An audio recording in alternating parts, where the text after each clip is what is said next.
ओम नीलांबुज श्यामल कोमलांगम सीता समारो पितवाम भागं पाणु महासायक दारुचापम नमामि रामं रघुवंशनाथम। आज श्रीराम नवमी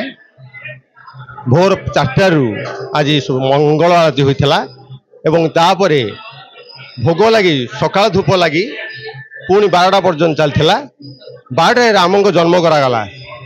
राम को जन्म कहले कौन से जगन्नाथ जन्म करती जो राम सोई जगदीशा जो जगदीशा सोई गणेशा जो कहते जी जगन्नाथ सी होती राम सी होती गणेश तेणु तीन रूप पूजा कराऊँ। तेणु रामकर आज पवित्र नवमी शुक्ल नवमी तिथि रामचंद्र जन्म ग्रहण कर आज रामचंद्रकर से रामनवमी उत्सव पालन कराऊ। आज मंदिर में सकाल जो श्रद्धा भक्त समागम रही ठाकुर रीतिनीति आउ कौन सब रही वर्तमान 2 पर धूप हम आउे ठाकुर आरती कर पुणी कंटिन्यू भाव में सुंदरकांड पाठ करें। सुंदरकांड पाठ कर सारापर हनुमान चालीसा पाठ करेंगे राति पर्यंत। राति पहुड़ हो सारा प्रभु स्थान विजय करेंगे आउे पूजा कर आलती कर शଯ୍याशायी कर जो भजन समारोह चली आउ सुंदरकांड हम ए श्रद्धा भक्त समागम मंदिर परिचालना समिति तरफ कौन सब कार्यक्रम कराई मंदिर परिचालन कमिटी तरफ सब वर्ष भली ए वर्ष शांति सुहा रक्षा करने स्काउट पिला माने एवं पुलिस भाई मध्य केतन जगै जाइछन्ती आसिक मंदिर कमिटी सब सभ्य मैंने सब मिसी समस्ते आसी सहयोग करछन्ती जहाँपर सुचारू आज कार्यक्रम परिगणित होती। तेणु मंदिर मान जो कमिटी अच्छा से कमिटी संपूर्ण सहयोग रही भक्त मैंने किपरि आसबे सुविधा भाव दर्शन कर पूजा कर ठाकुर कृपा लाभ करेंगे समस्ते सतर्क कर। तेणु समस्ते भगवान मंगल करतु। जय जगन्नाथ जय श्रीराम। ये जो नवरात्र चलता 9 दिन पूजा चलता सहित आज श्रीराम नवमी ये जो नवमी रे श्रीरामचंद्र का जन्म अवसर रे आज से सूचना आमको देवे मंदिर पूजक रंगा बाटला धनंजय शर्मा मु ए मंदिर प्रधान पूजक। वर्तमान मु कहवाई चाहूँगी नवरात्रि उत्सव आज आरंभ एठिकार नियम अनुसार वर्तमान आज नवरात्रि नवमी रे पुनर्वसु नक्षत्र भगवान श्रीरामंकर जन्म है। काली सकाळे आम जमती घरे छुआ जन्म है जमती तार नामकरण करूँ तार जो झुलण सेवा करूँ ताकू जमती आमर रामायण रामचरित मानस अंतर्गत रामायण पारायण सहित 9 दिन कार्यक्रम को दृष्टि रखी पारायण सहित किछि किछि अंश समस्त को देखागला भाया करने गोटे चेष्टार सहित एसर यज्ञ आमर चलती। वर्तमान काली ठाकुर को नामकरण करा झुलण करा वर्तमान यज्ञोपवीत धारण करेंगे विश्वामित्र आसवे गुरुकुल को लेकिन जीवे तापर से मिथिला नगर को लेकिन पहुँचे मिथिला नगर में स्वयंवर जोटा कि आमर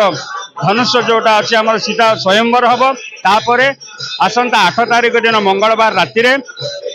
बहुत वेद मंत्र सहित ठाकुराणी ठाकुर को बसैकी बहाघर कर मिथिला नगर रु अयोध्या को आनिबा गोटे नगर परिक्रमा आमर एटिकार आयोजन करा जायछि। सी आसवे 9 तारिख दिन संध्या आसला बेले अयोध्या या परिणत करा एवं अयोध्या दरबार सेवा ना स्वयं रामचंद्र सीता विषय किसी कहे भक्त मान परिचय देवे भक्त मान जेकोसी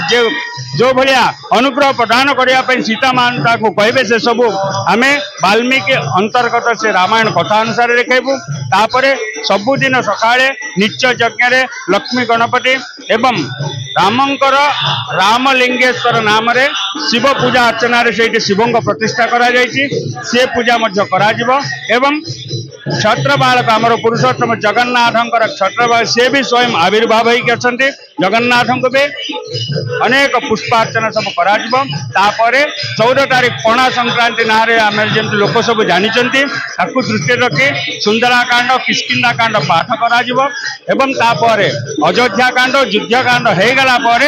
राज पट्टाभिषेक 15 तारिख दिन सकाळे करा प्रसाद सेवन करा पूर्णाहुति करा तेणु यही चैनल द्वारा जिते जन भक्त वर्तमान यही जंत्र द्वारा देखुन मुझे समस्त विनीत अनुरोध करुच्ची समस्त आसिकी यही रामचंद्र का अपार कृपा पात्र हेबे नमस्कार। जय श्रीराम। जय वासंतिक नवरात्र पूजा चलता किंतु आज नवमी ठारू 9 दिन पणा संक्रांति पूजा हम श्रीरामचंद्र विभिन्न रीतिनीति अनुसार मो ना एम गोपाल राव पूर्व प्रेसिडेंट हिसाब से मु सब वर्ष ये 9 दिन मु रहे सेमती मु बेंगलोर रही भी ये आसिकी मु रही ये 9 दिन मु रही मंदिर पूजा पुरस्कार जहाँ भी हम सब भल भाव रोचे कमिटी भल मेंटेन कर समस्त भक्तवृंद साहाय्य आमर श्रीराम मंदिर रेलवे कॉलोनी बहुत भल चलुची आपण भगवान आशीर्वाद आप समस्त सहित रहू आम जटिवाद पर्टिकुलरली समस्त को भल आशीर्वाद देऊ। ये जो 9 दिन भितर 9 दिन कार्यक्रम कौन रही अच्छी 9 दिन भितर हाँ सबुदिन पूजा कार्यक्रम सका 6 स्टार्ट हो सब हम तार कल्याण हम पर दिन को श्रीराम पट्टाभिषेकम आखिरी दिन हम से दिन खावा पीवा सब हम प्रसाद सेवन हम लोक समस्त दिज्व प्रसाद सेवन हम माने आज कार्यक्रम कौन रही रामनवमी सका आज सका 6 काली भोर सका 6 पर्यंत अखंड भजन हो आम समस्त बचिकी भजन कर आज सका काली सका सब वर्ष एमती चलुचु ये वर्ष भी चलुची आप समस्त भक्तवृंद साहाय्य मंदिर भल भाव चलुची जमी आप समस्त साहाय्य रही